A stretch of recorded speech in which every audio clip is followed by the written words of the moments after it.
After his political career appeared to be over, he returned to working as a lawyer in Illinois. However, the 1850s saw the slavery question re-emerge as a prominent divisive national issue.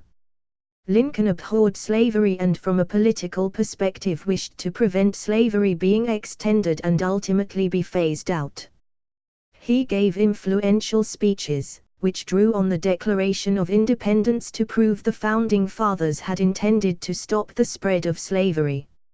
In particular, Lincoln used a novel argument that although society was a long way from equality, America should aspire towards the lofty statement in the Declaration of Independence. Lincoln's speeches were notable because they drew on both legal precedents but also easy-to-understand parables, which struck a chord with the public. In 1858, Lincoln was nominated as Republican candidate for the Senate. He undertook a series of high-profile debates with the Democratic incumbent Stephen Douglas.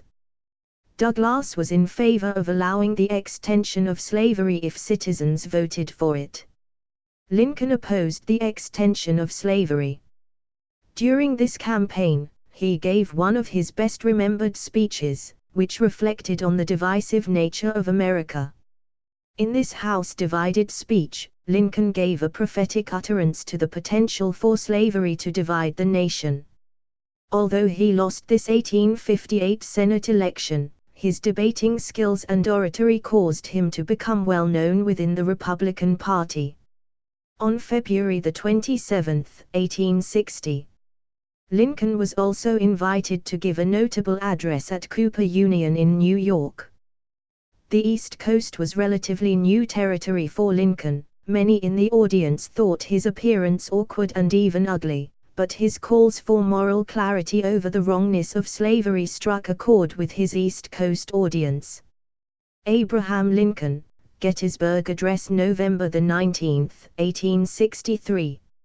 Eventually, after 4 years of attrition, the Federal forces secured the surrender of the defeated South. The Union had been saved and the issue of slavery had been brought to a head.